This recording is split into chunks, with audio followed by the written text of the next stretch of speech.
2024년 12월 3일 새벽입니다. 하나님의 말씀은 창세기 18장 9절에서 15절입니다. 그들이 아브라함에게 이르되 내 아내 사라가 어디 있느냐 대답하되 장막에 있나이다.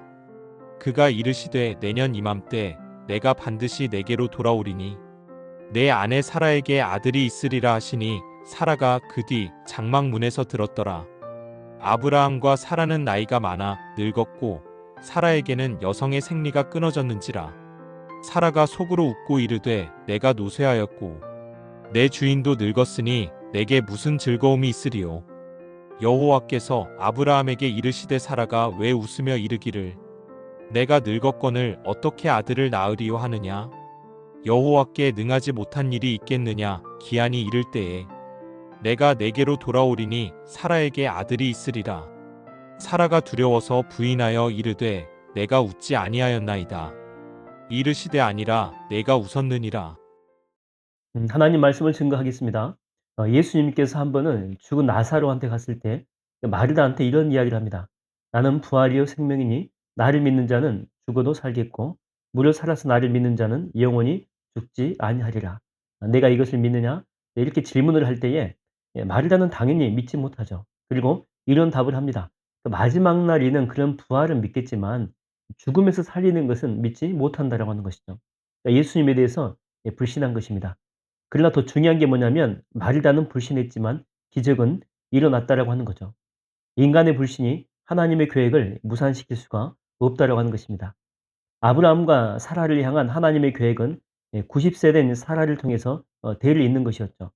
그래서 오늘 본문에서도 10절에 보니까 내 아내 사라에게 아들이 있으리라고 그런 이야기를 합니다. 그런데 장막문 뒤에서 그 말을 이렇게 몰래 듣고 있던 그 사라의 반응이 뭡니까? 웃었다라고 하는 거죠. 웃었다. 이 웃음은 그냥 웃음이 아니고 비웃는 것입니다. 그도 그럴 것이 뭐 나이가 많지 않습니까?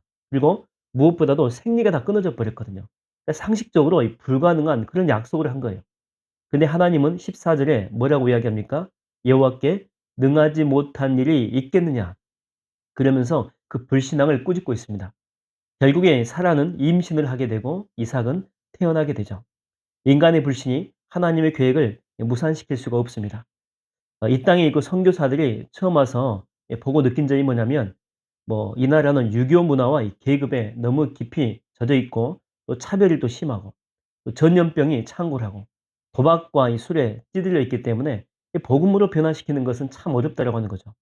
그리고 대부분의 선교사들은요, 우리나라는 선교 대상으로 염두에 두지도 않았죠. 이 중국이나 일본을 주 타겟으로 삼았고, 이 조선이라고 하는 나라는 그 옆에 붙어 있는 그 변방 국가로 치부했던 그런 때였습니다. 부활절 때에 제물포항에 온 언더우드 선교사는 이 나라를 어떻게 표현했냐면 어둠의 영에 묻혀 있는 땅 이렇게 표현했죠. 그런데 그런 나라가 정말 소망이라고는 일도 보이지 않던 그런 나라가 복음으로 이 나라의 기틀이 세워지고 전 세계 선교사 파송으로 미국 다음으로 많이 보내지 않습니까? 한 2만 명 정도 선교사가 있죠. 170여 개국에 나가 있을 정도로 선교 강국이 된 것입니다. 그러니까 이 초기 선교사들이 어떤 마음을 품었는지 그는 중요하지 않아요. 하나님은 이미 우리나라 이 조선 땅에 복음으로 씨를 뿌리고 이 땅에 부흥을 주시기로 계획하셨기 때문에 그렇습니다. 그리고 그 계획한 대로 이루어졌다라고 하는 거죠. 여러분, 우리 한민교회도 마찬가지입니다. 우리가 다 교회를 위해서 기도하고 이 꿈을 꾸지만 우리 꿈보다 더 중요한 것은요, 하나님의 계획입니다. 계획. 하나님의 꿈, 하나님의 비전이에요. 왜냐하면 하나님이 작정하시면 그 누구도 어떤 환경도 막을 수가 없기 때문이죠. 큰 산아 내가 무엇이냐? 수르바벨 앞에서 내가 평지가 될 것이다. 이게 큰 산도 이 문제가 아니래요. 사망의 음침한 골짜기를 다닐지라도 해를 두려워하지 않을 것은 주께서 나와 함께 하심이라. 큰 산만이 아니고 사망이 우글거리는 그런 골짜기를 만나도 괜찮대요. 왜냐하면 주님이 그곳에서 우리와 함께 해주시기 때문에. 저는 우리 한민교회 안에 이런 하나님의 은혜가 함께 하실 줄로 믿습니다. 여러분, 우리도 마찬가지예요, 우리도. 우리는 어떤 환경을 이렇게 보게 되면 나름대로 결론을 내립니다. 이것은 될 것, 또 이것은 안 될 것. 환경이 좋아 보이면 될 것 같아 가지고 긍정합니다. 그런데 환경이 어렵고 힘들면 이것은 안 될 것 이렇게 못 받고 결정을 내려버리죠. 마치 오늘 이 본문의 사라처럼 내가 지금 나이가 몇이고 생리도 다 끊어졌는데 나한테 무슨 나이가 들어서 이거는 말도 안 돼 헛소리지. 예. 근데 여러분 하나님은 우리가 환경이 아니라 하나님의 약속의 말씀에 귀를 기울이기를 원하십니다. 여호와께 능치 못할 일이 있겠느냐. 예. 이걸 신약 성경에서는 예수님께서 다시 우리에게 말씀하시죠. 뭐라고 말씀하십니까? 할 수 있거든이 무슨 말이냐. 믿는 자에게는 능히 하지 못할 일이 없느니라. 할렐루야. 이 약속의 말씀을 붙들라고 하는 것입니다. 여러분, 술을 먹게 되면 이 세상에 있는 모든 것들이 다 돌아요. 하늘도 돌고 땅도 돕니다. 나무 앞에 가서 나무가 도니까 얌전히 가만히 있어라 라고 하지만 나무가 도는 게 아니죠. 도는 것은 땅도 하늘도 나무가 아니고 바로 내 자신이 도는 것입니다. 여러분, 우리의 감정이 그래요. 가만히 있질 못합니다.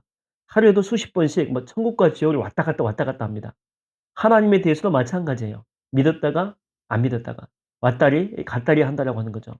여러분, 여러분의 감정에 여러분의 믿음을 두지 마십시오. 변치 않은 하나님의 그 약속의 말씀에 두십시오. 그 말씀이, 오늘 말씀이 무엇입니까? 바로 여호와께 능치 못할 일이 있겠느냐. 할렐루야. 저는 오늘 여러분의 불신의 마음이 다 사라지고 하나님의 능력의 말씀이 여러분 안에 가득 임하게 되기를 주의 이름으로 축원드립니다.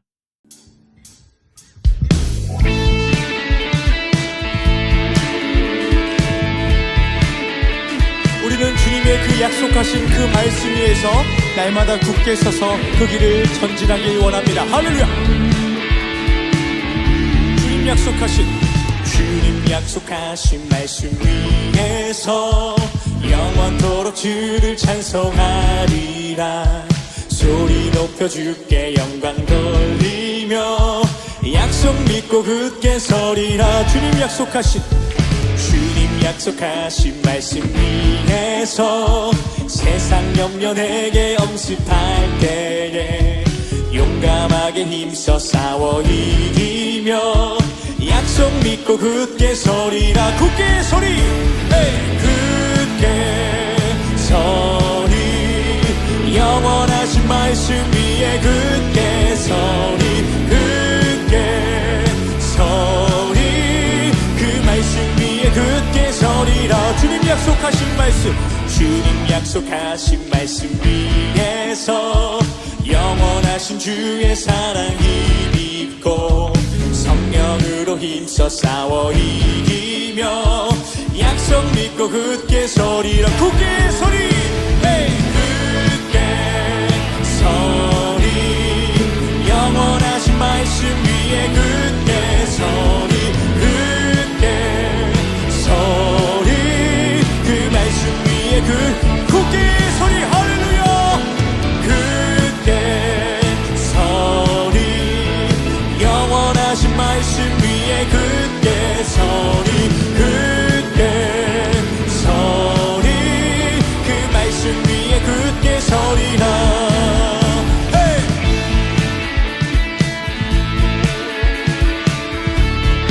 모든 세상 염려, 근심, 걱정이 우리를 엄습할지라도 주님께서 약속하신 그 말씀에 굳건히 서길 원합니다. 할렐루야. 주님 약속하신 말씀 위에서 성령 인도하는 대로 행하며 주님 품에 항상 안식어 약속 믿고 굳게 서리라. 굳게 서리. 할렐루야. 굳게 서리. 영원하신 말씀 위에 굳게 서리, 굳게 서리. 그 말씀 위에 굳게 서리라. 굳게 서리, 굳게 서리. 영원하신 말씀 위에 굳게 서리, 굳게 서리. 그 말씀 우리 마지막으로 고백할까요? 굳게 서리, 굳게 서리. 영원하신 말씀 위에 굳게 서리, 굳게 서리. 그 말씀 위에 굳게 서리라.